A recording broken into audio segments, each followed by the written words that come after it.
So you're about ready to plan your very first Caribbean cruise, or you've been on many before and you're just trying to get a good understanding of what you really should be doing when planning a Caribbean cruise. This video is to help you do exactly just that. Stay tuned.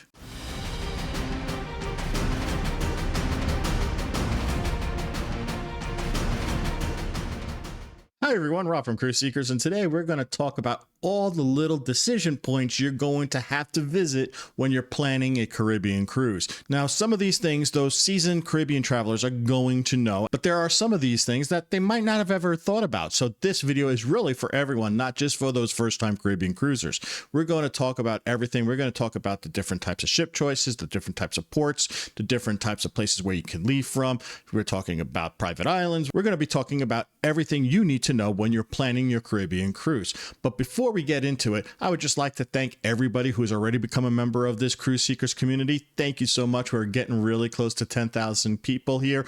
We love you folks. We love all of you. Now, if you have not become a member just yet and you love cruise content and you love cruise deals, hey, think about subscribing.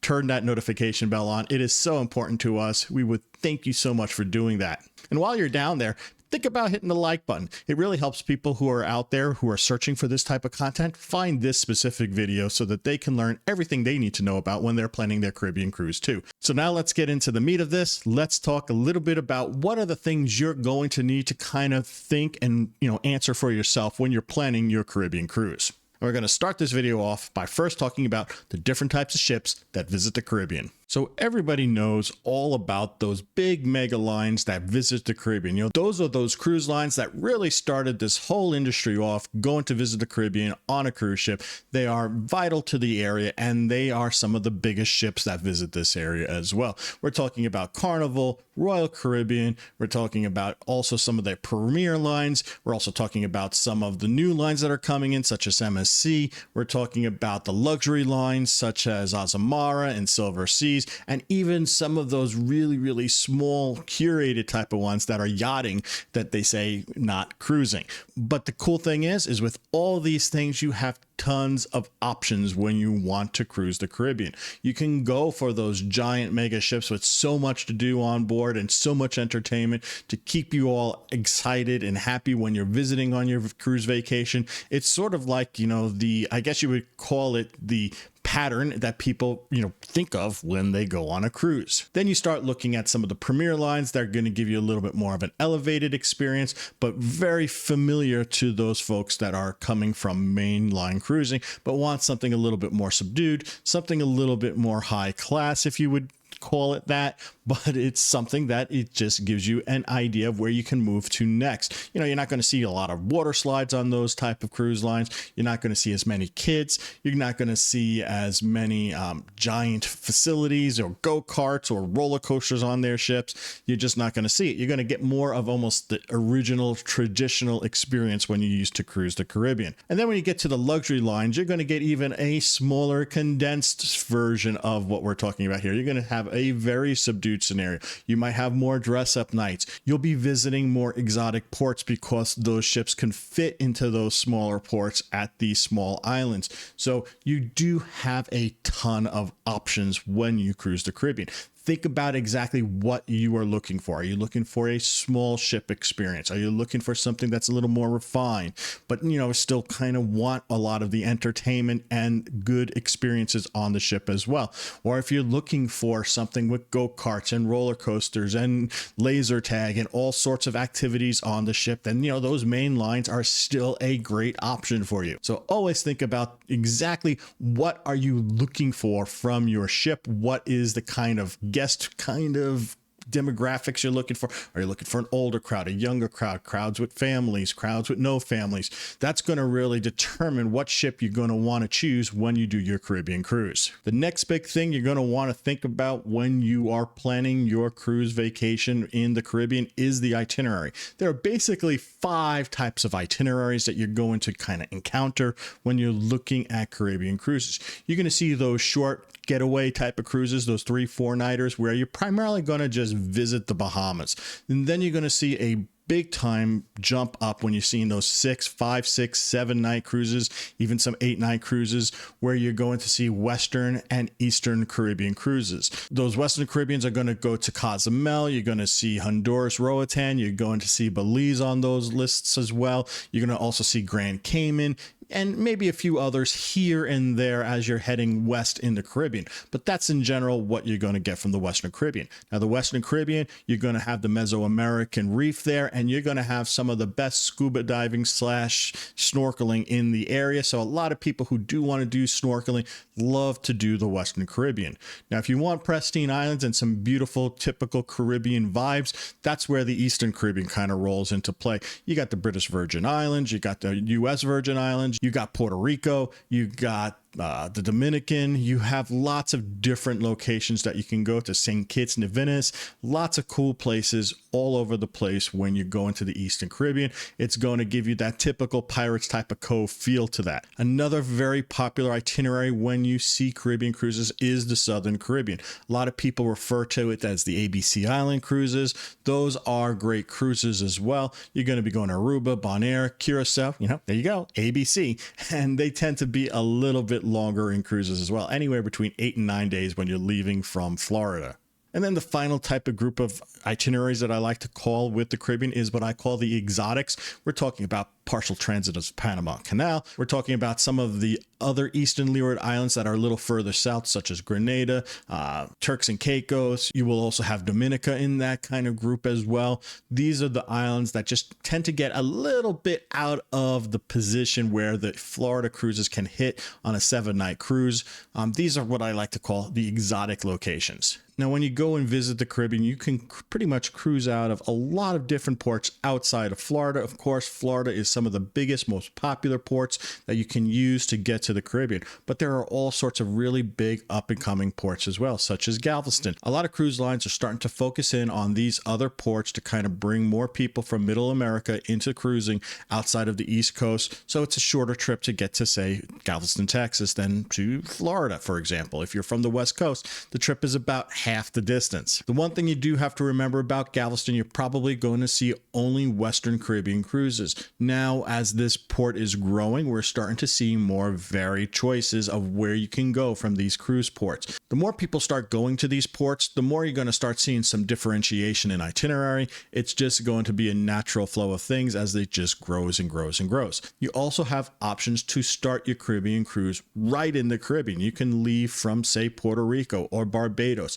And what's great about those cruises, those ones tend to have a lot less sea days because you're already in the midst of it. You're already there in the Caribbean. So basically you hop on your ship and it literally goes from island to island to island to island. I like to call them island hopper type of cruises. So those are great if you do not want to have a lot of sea days, but you want to visit a lot of islands. Think about starting your Caribbean cruise from an island and you will get that island hopping feel. And since we're kind of already talking a little bit about the itinerary and where you start off at, always really interrogate those itineraries, right? Because you're going to see very similar spots on many of the major cruise lines. You're going to see St. Martin's, you're going to see St. Thomas, you're going to see Puerto Rico, you're going to see Cozumel, you're going to see a place called Costa Maya, Roatan. These are very, very familiar, very popular ports. Now, if you want to see some of the more exotic locations, try to find those itineraries that don't have those big ports on the, basic list of where you're going. You try to find those really different concepts. You're going to probably need some smaller ships, some older ships. I understand that. But if you want to see these different islands, these are the types of, I guess you would call it balancing act choices you're going to have to make. Those islands tend to have smaller ports. They need smaller ships. The smaller ships tend to be older. It's just the way it works. So if you want those different islands, you're going to kind of have to make some concessions on the ship that you want to hit those specific islands. But you have to make a decision. What's more important to you, those islands or the ship? Once you have that understanding in your head, you'll be able to choose what itinerary works best for you. So now you got your ship picked out, you know the itinerary that you want to do, you know the islands you're going to visit. The next thing you're going to want to do is kind of see what other ships are going to be at the island when you are going to be there. There are tons of resources out there on the internet. take a look at them. They will tell you exactly what ships are going to be in the port with you on that day. That will give you an idea of kind of what you might want to do when you get to those islands, and also will give you kind of some guidance on how soon you should book those excursions that you want to do, because the more ships that are there, the bigger ships that are there, the faster these excursions are going to sell out. So this will help you know the timing of the decision you're going to need to do with your excursions. It will also help you know to stay away from some popular excursions during those times when there's lots of ships in the port with you. You don't want to do a beach day when it's going to be hard to find a good lounge chair, especially when there's 8-9 ships in port with you. You know it's going to be a struggle. So for that day, instead of maybe going to the beach, you might try to find an off the beaten path type of excursion to kind of avoid the crowds that are going to be in the town and on the beaches. Now, since we're talking about excursions a little bit now, let's talk about the 3 different options you have for excursions. Of course, you can use the cruise line. The cruise line is going to be able to, get you back and forth to the ship, and you will never miss the ship. That's the advantage of the cruise lines. And the disadvantage is, of course, is you're going to pay more. Now, you can use third-party providers. These third-party providers are doing really good. They do get you to the ship on time. A lot of them have guarantees to get you back to the ship in time. So you can use these folks. They do save you money, but you do have to really read the fine print, see what comes with your third-party provider's excursion, know exactly where the meetup point is. You might have some additional expenses to get to a meetup point. Now, finally, the third option is you can use local taxis. I would recommend this if you've only been to that place before, so that you know where the reputable taxis are. You don't want to put yourself into a position of getting into a taxi that you don't know is reputable and get yourself kind of taken advantage of. So only use this option if this has been, say, your 3rd time to that location and you do know the drill with that island. And you can get a really great excursion too, because you're getting exact information from a local, someone living on that island, and you're helping that person directly when you're doing the excursion. You're really helping the local economy. You're getting a good local feel for the whole place. They will bring you to maybe some places that you would never even think about. It's a cool little excursion experience. Definitely think about that, but only do it if you're very familiar with the island that you're going to. And since we're talking about ports and excursions, I think right now would be a great time to really talk about private islands. Now, every single cruise line, major cruise line out there has a private island in the Caribbean.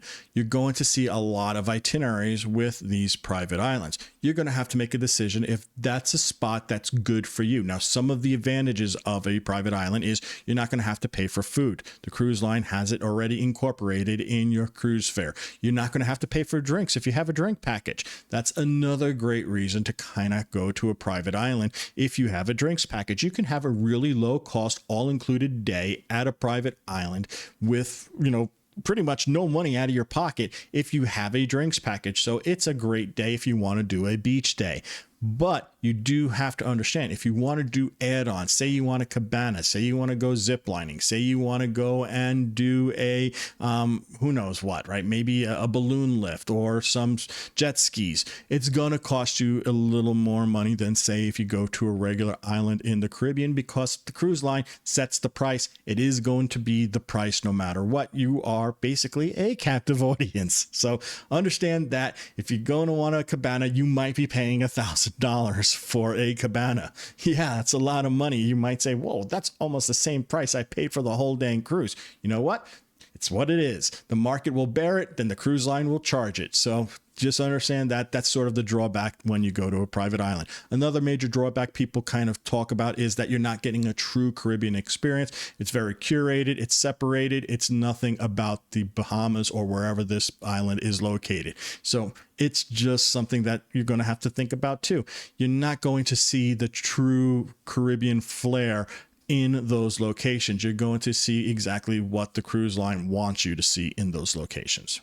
Now, I would be remiss not to talk about shopping when you're in the Caribbean. You're going to have some heavy marketing done to you when you're on the cruise ship for different types of ports of call, with the shopping that are at the ports of call. A lot of the locations that they promote in those seminars, I guess you would call it, are, pretty much you're going to find in every single Caribbean port. We're talking about Diamonds International, Tanzanite International. We're talking about the place where you can get a colored t-shirt that will change colors in the sun. We're talking about, those typical things that you see on every cruise ship during the seminar, and you'll see them in every single port of call. Now, they're not going to be the cheapest place, folks. They're just not. They're going to have to recoup that marketing spend that they did in order to get you into that store. So just understand that. Do your research. Understand exactly what you're buying. Know exactly what the price should be. Make a good informed decision. Don't buy something expensive on an impulse just because you were told to go to that store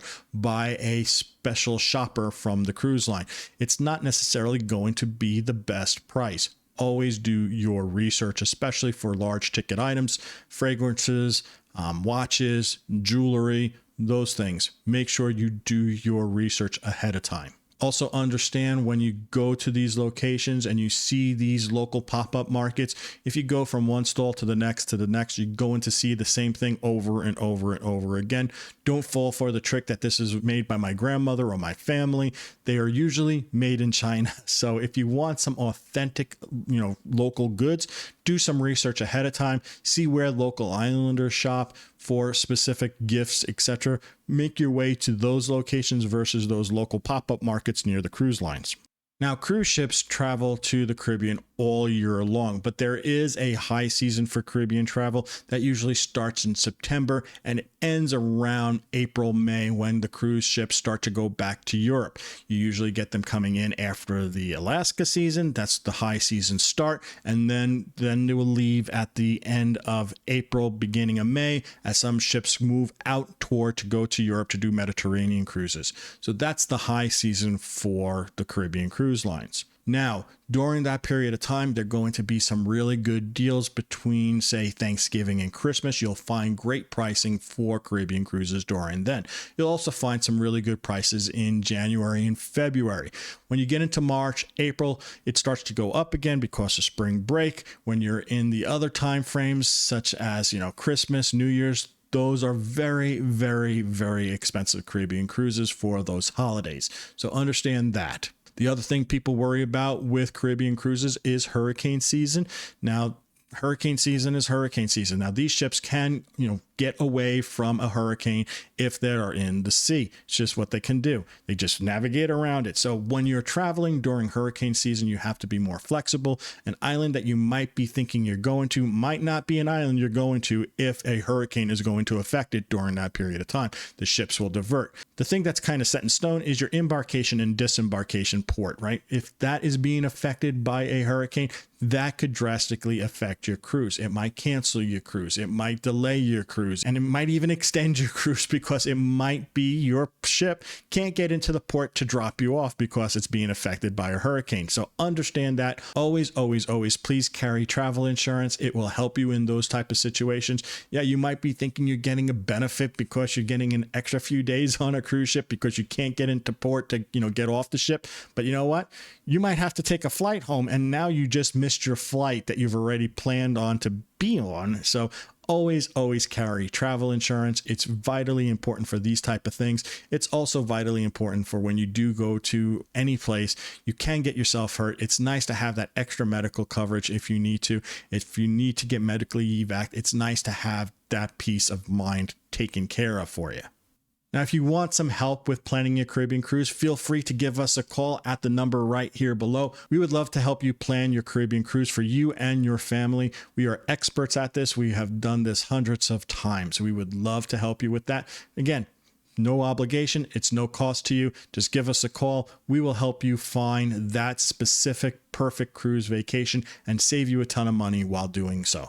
So there you go, folks. That's our video about everything you need to know when you're planning your Caribbean cruise. I hope you enjoyed this video. If you did, please give it a big thumbs up. It really does help the YouTube algorithm. If you're new to here, if you want to become a member of this Cruise Seekers community, think about subscribing. Turn that notification bell on. We are so close to 10,000 subscribers. We would love to have you along during that march to our first 10,000 subscribers. If you have any questions or comments about Caribbean cruises in general, please leave them down below. We love comments. We love hearing from you. We love engaging with you. So until we talk again next time, this is Rob from Cruise Seekers reminding each and every one of you to always seek the seas. Bye now.